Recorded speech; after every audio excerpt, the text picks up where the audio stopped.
আজও আরব দেশে এটা তাদের কোনো ব্যাপার নয়, বিবাহ কোনো ব্যাপার নয়, তালাক কোনো ব্যাপার নয়, মানুষের জন্ম কোনো ব্যাপার নয়, মানুষের মরণ কোনো ব্যাপার নয়। আলবানি মরে গেছে, মাটি দিয়েছে, কেউ জানে না। মরা আর দুনিয়াতে আসা আর বিবাহ তালাকটা ভাববার জিনিস নয়। পছন্দ হয়েছে, বিবাহ করেছে, সংসার মিল খানি, তালাক দিয়ে দিয়েছে। তো তাদের এই পরিবেশ। এবার আপনাকে বুঝাই কেন তাকে পিটাতে বললাম। প্রমাণ কি? আমার মেয়ে 4টা ছেলে নিয়ে সাথে এসেছে, চিল্লাচ্ছে, সেজন্য আমাকে পিটাতে আদেশ করছেন। আমি কি করতে পারি? আল্লাহ রাসূল পিটাতে বলছেন, আমি কি করতে পারি? রাসূল সাল্লাল্লাহু আলাইহি সাল্লামের সামনে পৃথিবীর সবচেয়ে বড় মানুষে মারলেন, আবু বকর সিদ্দিক মারলেন। মনে রাখবেন, আদম থেকে নিয়ে কিয়ামত পর্যন্ত যত মানুষ এসেছে, যত মানুষ আছে, যত মানুষ আসবে, নবী রাসূল ব্যতীত সবচেয়ে দামি মানুষ আবু বকর সিদ্দিক রাদিয়াল্লাহু তাআলা। সবচেয়ে বড় মহিলাকে মারলেন। মা হাওয়া থেকে নিয়ে কিয়ামত পর্যন্ত যত মহিলা এসেছে, যত মহিলা আছে, যত মহিলা আসবে, সবার চেয়ে দামি মহিলা আয়েশা রাদিয়াল্লাহু তাআলা আনহা, তিনি তাকে মেরে দিলেন। পৃথিবীর সবচেয়ে বড় মানুষের সামনে মারলেন। পৃথিবীর ইতিহাসে আদম থেকে নিয়ে কিয়ামত পর্যন্ত নবী রাসূল নিঃশেষে জনগণ সবার চেয়ে দামি মানুষ হলেন মুহাম্মদ সাল্লাল্লাহু আলাইহি সাল্লাম। সবচেয়ে বড় মানুষে মারলেন, মানে আবু বকর সিদ্দিক মারলেন। সবচেয়ে বড় মহিলাকে মারলেন, মানে আয়েশাকে মারলেন। সবচেয়ে বড় মানুষের সামনে মারলেন, মানে মুহাম্মদ সাল্লাল্লাহু আলাইহি সাল্লামের সামনে মারলেন। হাত দিয়ে মারলেন। পূর্ণ যুবতী মেয়েকে মারলেন, বিবাহদারী মেয়েকে মারলেন। বিবাহদারী কথা বুঝেন কি আপনারা? বিবাহদারী মেয়েকে মারলেন, জামাইয়ের সামনে মারলেন, দিন দুপুরে মারলেন, 1400 মানুষের সামনে মারলেন, খোলা মাঠে মারলেন। পৃথিবীর ইতিহাসে সবচেয়ে বড় মানুষে মারলেন, সবচেয়ে বড় মহিলাকে মারলেন, সবচেয়ে বড় মানুষের সামনে মারলেন, হাত দিয়ে মারলেন। বিবাহদারী মেয়েকে মারলেন, পূর্ণ যুবতী মেয়েকে মারলেন, জামাইয়ের সামনে মারলেন, খোলা মাঠে মারলেন, প্রায় 1400 মানুষের সামনে মারলেন। এত বড় বাপে এত বড় বেটিকে এত বড় মানুষের সামনে মেরে দিলেন হাত দিয়ে। ভুল কোথায়? গলার হারটা হারিয়ে গেছে, সেই জন্য। আর আপনার মেয়ে হ্যাঁ করছে আর বসে আছে, আমার যাচ্ছে, আপনি তাকে ধমকও দিতে পারবেন না। আপনি কি বাপ? আপনার মতো পশু প্রাণী বাপ বেঁচে থেকে কি হবে? মরে গেলে জামিয়া সালাফে দায়িত্ব পালন করবে, চিন্তা করবেন না। 500-র অধিক এতিম অসহায় ছেলে মেয়ে আছে, যদি কালকে আবার 500 যায়, কোনো সমস্যা নেই ইনশাআল্লাহ।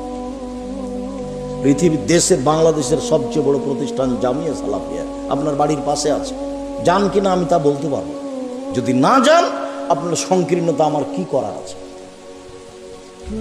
50 বিঘা জমির উপরে দেখে আসেন তো, দূরে নেই, আমচত্বরের এখানেই আছে, পাশেই 1-1.5 কিলোমিটার পূর্ব দিকে। দেশের শিক্ষক, বিদেশের শিক্ষক, ইন্ডিয়ার শিক্ষক, রূপগঞ্জ আর এটা মিলে প্রায় 300 জন শিক্ষক আছেন। 40 লক্ষ টাকা মাসে বেতন লাগে, 40 লক্ষ। 500-র অধিক এতিম অসহায় রয়েছে, 5000-এর বেশি ছেলে মেয়ে পড়াশোনা করে। দেশের সবচেয়ে বড় প্রতিষ্ঠান। শিক্ষা মানে, শিক্ষক মানে, ছাত্র সংখ্যায়, শিক্ষক সংখ্যায় দেশের শিরক মুক্ত প্রতিষ্ঠান জামিয়া সালাফিয়া, দেশের বিদআত মুক্ত প্রতিষ্ঠান জামিয়া সালাফিয়া, দেশের দল মুক্ত প্রতিষ্ঠান জামিয়া সালাফিয়া, দেশের সংগঠন মুক্ত প্রতিষ্ঠান জামিয়া সালাফিয়া, দেশের হিংসা মুক্ত প্রতিষ্ঠান জামিয়া সালাফিয়া। একজন শিক্ষক আর একজন শিক্ষকের বিরুদ্ধে মুখ খোলার মতো কোনো ক্ষমতা নেই, মুখ খুলতে পারবে না। একজন শিক্ষক আর একজন শিক্ষকের দল সংগঠনের কথা বলতে পারবে না, ভাবতেই পারবে না, বলা তো বহুদূরের কথা। চলেন এই দলটা করি, বা এখানে আসেন, বা আমাদের সাথে আসেন, এরকম কোনো সুযোগ নেই। তার নাম জামিয়া সালাফিয়া, আপনার বাড়ির পাশে আছে। কেন যান না সেটা আমি বলতে পারবো না, আমার কাছে কোনো সংকীর্ণতা নেই। আপনার বাড়িতে যেতে আমার কোনো আপত্তিও নেই। আপনি কবে আমাকে গালি দিয়েছেন সে বিবেচনা আমি করিনি। যখন আপনি গালি দিয়েছেন 1 মিনিট পরে আমি ওটা ভুলে গেছি, আপনারটা আমি হিসাবে রাখি না। আমার জীবনে কোনোদিন কোনো দল মাঝাবের নিন্দা করিনি। আমি কোনোদিন আমার জীবনে মানুষের পিছিয়ে পড়ি না, যা পারে করে নেই। আমার জীবনে বড় দুটো ত্যাগ, একটা হলো প্রতিশোধ নিব না, আর একটা হলো কারো বদনাম করব না, যা হবে ধুইয়ে রেখে দিলে আমি কিছু বলবো না, লুটে খেয়ে নিল কিছু বলবো না। ও পাতাই পড়ি না, হিসেবই রাখি না তো পাতা পড়বো কেন? ধত্তবে রাখি না তো পাতা পড়ার কি প্রয়োজন আমার? আপনি হাতিতে চড়েন না, ঘোড়ায় চড়ে চলেন না, সাইকেলে চলেন, এটা তো আমি দেখতেই চাই না। তা আপনার বদনাম করবো কেন? হ্যাঁ, ও তো হাতিতে চড়ে চলে, আমার সাইকেল দিয়ে কি হবে এটা তো আমি ভাবি না। তা আমার বদনামের কি আছে? আপনি ধুয়ে ছেড়ে দিলে আপনার নামটা আমি নিব না, এটা আমার ত্যাগ। যে কোনো মূল্যে এই কথার উপর আমি টিকে থাকার চেষ্টা করবো ইনশাআল্লাহ। পুরো ডিসেম্বর ফর্ম বিতরণ হয়, জানুয়ারির 1 তারিখ 1 জানুয়ারি পরীক্ষার মাধ্যমে ভর্তি হয়। কাজেই কোথা থেকে কথা আসলো? যদি মারা যান, আমি আপনাকে এইটা বদ্ধ করে নিয়ে মরে যান, পরিস্থিতিটা আপনাকে বলছি, এটা আমি চাইনি। যে আমি বলছি যে আপনি বাপ কি করছেন থেকে, এই যে দেখেন মেয়েকে মেরে দিল। যদি আমি বুঝাতে না পারি আমি অক্ষম। হাদিস বুখারী মুসলিম, পিটিয়ে দিল মেয়েকে।